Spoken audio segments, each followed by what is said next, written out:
उज्जवल जी, दो खबरें हैं। मैं देख रहा था आज रणबीर कपूर और आलिया भट्ट का एक ऐड आया है। और दमाक नाम का जो दमाक आइलैंड जो है दुबई में है। हाँ हाँ। ये बिल्डर हैं और रियल एस्टेट का, तो इनका ऐड आया है। पिछले दिनों रणवीर सिंह और दीपिका पादुकोण जो है वो दुबई और अमीरात जो है उनको प्रमोट कर रहे थे। अब जो है दमाक को जो है वो रणबीर कपूर और आलिया भट्ट प्रमोट कर रहे हैं। इसमें कोई समस्या नहीं है। लेकिन हम्म, मुझे एक बात इस ऐड को देखकर जो लगी, क्योंकि ये लंबा ऐड है, करीब 1.5-2 मिनट का है लगभग। इसमें आलिया और रणबीर जो है बड़े खूबसूरत से माहौल में ट्यून पर बहुत सारा डांस कर रहे हैं, पीछे कुछ वर्डिंग्स भी हैं।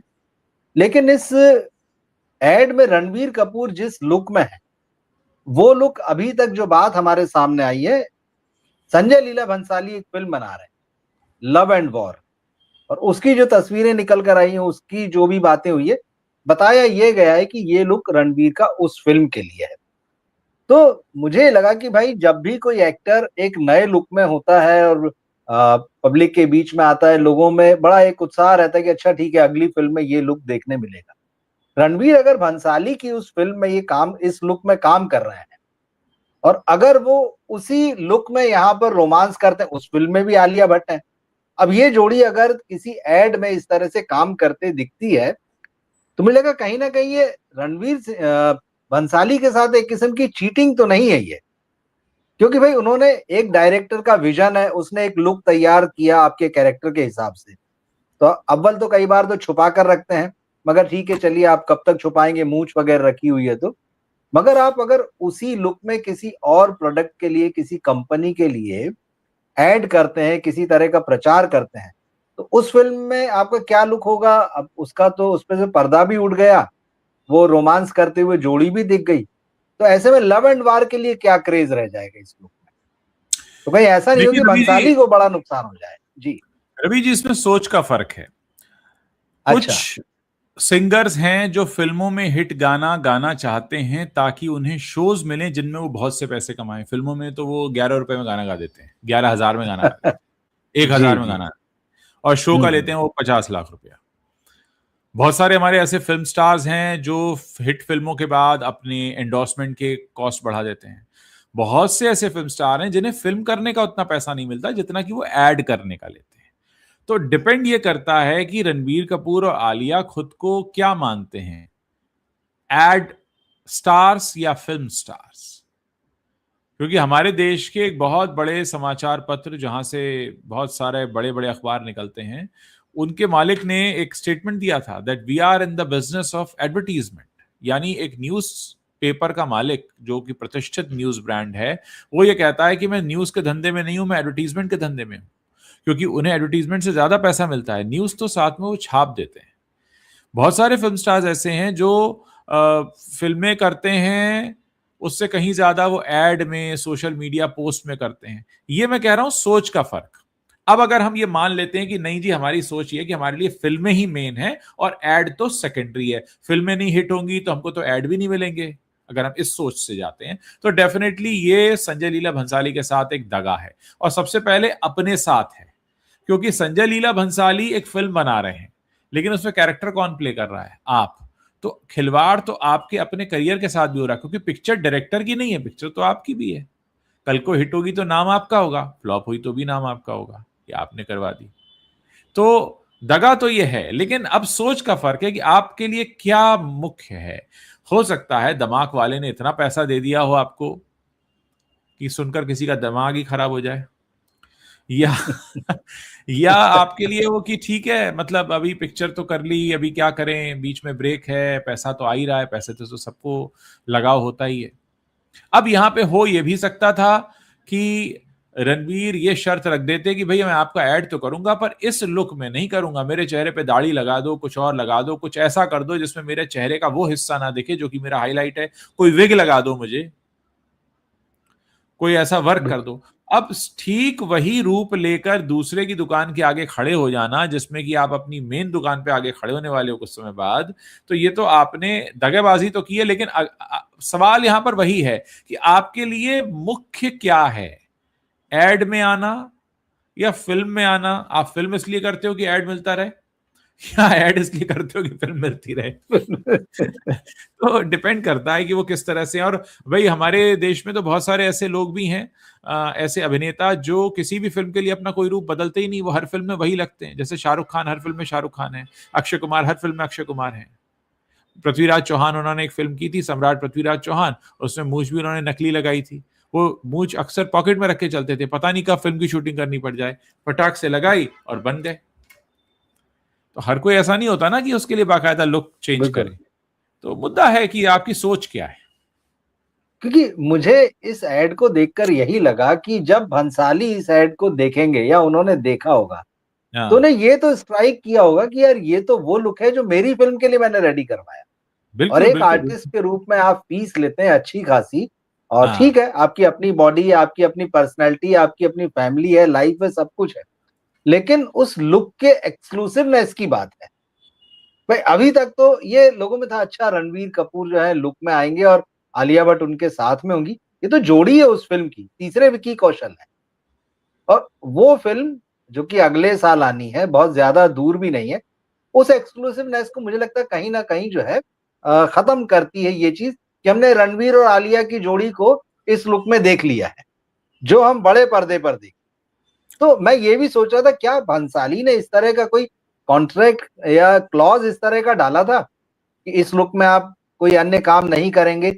और अगर नहीं डाला था तो मुझे लगता है कि प्रोड्यूसर डायरेक्टर्स को ही डलवाना चाहिए, अगर इस तरह के देखिए लुक मुझे वाली ऐसा कोई लग रहा बात है, आती है। रवि जी आपकी बात सुनकर मुझे ऐसा लग रहा है कि आप भंसाली जी के बारे में शायद इतना सोच रहे हैं, इतना तो भंसाली जी अपने बारे में नहीं सोच रहे होंगे।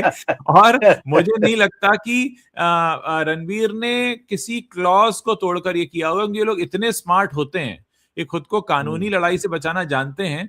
हो सकता है लूप होल रह गया और रणवीर ने उसका फायदा उठा लिया हो, या ये भी हो सकता है कि भंसाली खुद ही चाहते हो कि हाँ थोड़ा बहुत रिवील हो जाए तो मुझे फर्क नहीं पड़ता।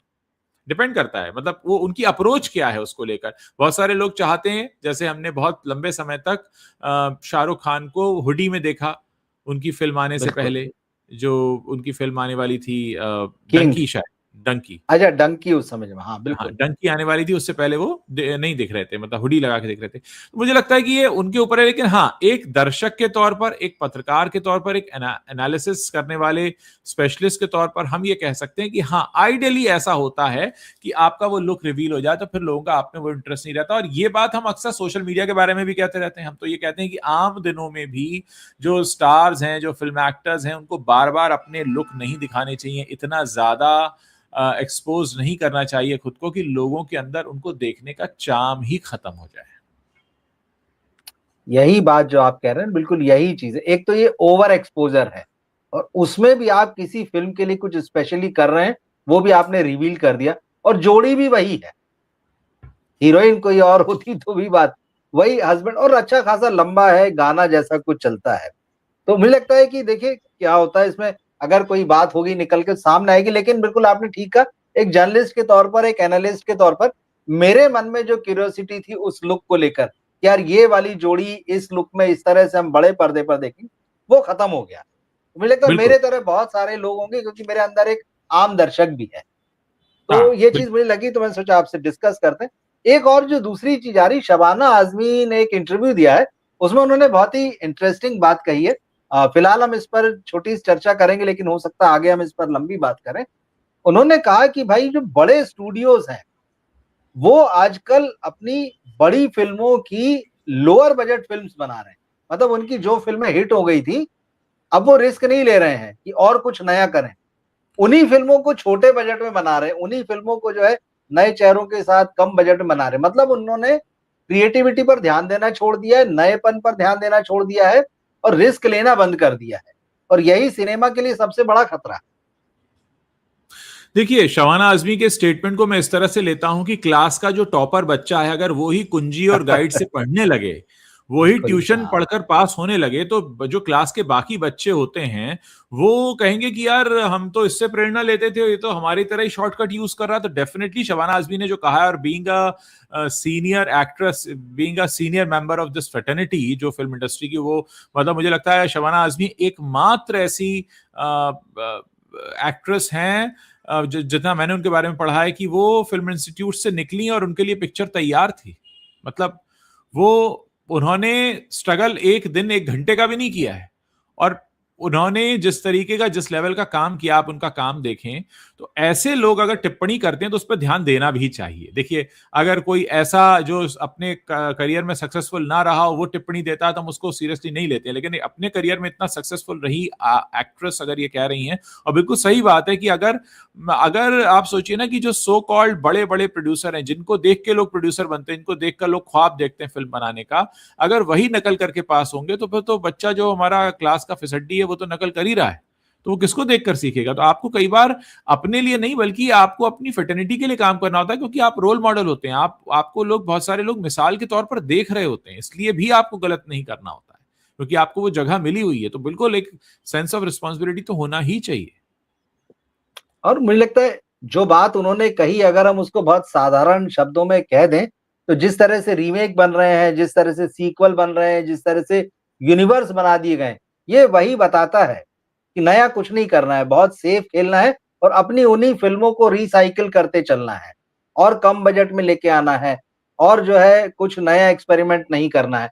तो ये कहीं न कहीं जो है बहुत महत्वपूर्ण तरफ उन्होंने जो है इशारा किया और बाकायदा बड़े प्रोडक्शन हाउसेस हैं। यशराज फ़िल्म से आप देख लीजिए यूनिवर्स बना रहे हैं। करण जौहर की फ़िल्मों का हाल देख लीजिए, एक जो उन्होंने जो फ़िल्म बनाई थी शुरुआती कुछ कुछ होता है और उसके हाँ। बाद की फ़िल्में देखिए, उसी तरह का रोमांस, वही सारी चीज़ें। यशराज भी अपनी फ़िल्मों का जो है यूनिवर्स बना रहा है। इधर एक जिस प्रोडक्शन हाउस ने, प्रोड्यूसर ने रिस्क लेकर कुछ नया किया था, हाँ। दिनेश हाँ। बिजान जो है, मैडॉक हाँ। फ़िल्म्स, बहुत जल्दी वो इसके फेर में पड़ गए यूनिवर्स के, उन्होंने अब सब छोड़ दिया है। अब सिर्फ हाँ। वो यूनिवर्स ही बना रहे हैं। तो ये वाक़ई ये सिनेमा के लिए बिल्कुल अच्छी चीज़ नहीं है, सिनेमा को ये चीज़ें आगे नहीं बढ़ाती और दर्शकों के लिए भी इसमें कोई ख़ास एक्साइटमेंट नहीं है। जिस तरह से थामा का बॉक्स ऑफिस पर हाल हुआ है, जिस तरह से स्पाई यूनिवर्स की जो पिछली 2 फ़िल्में रही हैं, जी। टाइगर 3 और वार 2, तो ये बता रहा है कि मतलब आप भले ही बजट कम कर दो, आप भले ही नई रिस्क ना लो, मगर जब आप ये सेफ गेम खेलते हो, तो आप अपना भी नुकसान करते हो और आप दर्शक को भी कुछ नहीं देते हो। देखिए, अगर ये इतनी जिम्मेदारी समझ रहे होते तो इसकी चर्चा हम नहीं, ये लोग बैठ के कर रहे होते। सबसे बड़ी हाँ, बात ये तो नहीं यह है कि करते आज, इसलिए हमें करना पड़ती है। जी। हाँ, सबसे बड़ा सबूत इस बात का यही है कि ये चिंता नहीं कर रहे हैं कि ये फेल हो जाएंगे, तो इनके फेल होने की चिंता हमें है, जबकि हम इनको सिर्फ एनालिसिस करके दे रहे हैं, वो भी फ्री ऑफ कॉस्ट। बिल्कुल। इनको सिर्फ बैठकर हमारी बातें सुननी है, माने नहीं माने वो बात की बात, अगर सुन भी लेंगे तो शायद कोई दो चार चीजें दिमाग में आ जाए। लेकिन शबाना आजमी ने सबसे अच्छा काम किया है इस पर टिप्पणी करके, क्योंकि हमारी सुने न सुने शबाना आजमी को तो पढ़ेंगे कि भाई उनके फेटर्निटी का आदमी एक बोल रहा है कि ये गलत है तो गलत है। और आप जब किसी भी शिखर पर होते हैं किसी भी स्ट्रीम में, तो आपके ऊपर एक नेचुरली रिस्पॉन्सिबिलिटी आती ही है। फिल्म इंडस्ट्री का तो इस समय जो हाल है, जिस तरह से बड़े प्रोड्यूसर्स बिहेव कर रहे हैं, जिस तरह से डायरेक्टर तो खैर अब बड़े बचे नहीं, प्रोड्यूसर ही हो गए हैं, प्रोड्यूसर के बाद में स्टार आता है। तो जो फिल्म इंडस्ट्री का स्ट्रक्चर हो गया और जिस तरह से काम चल रहा है और रीमेक है, यूनिवर्स है, सीक्वल है, यही चीज़ें धड़ल्ले से बन रही हैं या फिर जो है आपको एक स्टार चाहिए जिसके इर्द-गिर्द आपको जो है कहानी नहीं, एक सेटअप बनाना है, एक प्रोजेक्ट बनाना है। कुल मिलाकर स्थितियाँ जो हैं वो बहुत अच्छी नहीं है। ऐसे में किसी ने तो बोला, अभी तक तो हम ये देख रहे थे कि कुछ डायरेक्टर्स जो हैं आवाज़ उठा रहे हैं, अलग-अलग तरह से बात कर रहे हैं। लेकिन मुझे लगता है कि किसी बड़े एक्टर ने, सीनियर एक्टर ने बड़ी समझदारी वाली बात की और उम्मीद हम यही कर सकते हैं कि आने वाले समय में जो है और एक्टर्स जो है इस तरह से सामने आएँगे, बातें करेंगे और उनकी सुनेंगे भी प्रोडक्शन हाउस। ज़रूरी ये है कि ठीक है वो हमारी ना सुनते हों, लेकिन कम से कम अपनी फ्रेटर्निटी के जो बड़े लोग हैं, सीनियर लोग हैं उनको सुनेंगे। तो बिल्कुल और मैं अभी तो हम इसको यहीं पर विराम देते हैं इस बात को लेकिन हम इसमें कोशिश करेंगे कि आगे जो है इस इंटरव्यू पर विस्तार से बात करें और शबाना ने कुछ और चीज़ें कही हैं, तो उस पर भी हम बात करें। बहुत-बहुत डेफिनेट। धन्यवाद उज्ज्वल जी, मुलाकात थैंक होती यू। है अगले किसी लाइव में। दर्शकों का भी बहुत-बहुत धन्यवाद, हमसे आने वाले लाइव में जुड़ें और हमारे जो वीडियोज़ हैं, उनको देखें और शेयर करें जितना संभव हो सके। मिलते हैं फिर, नमस्कार।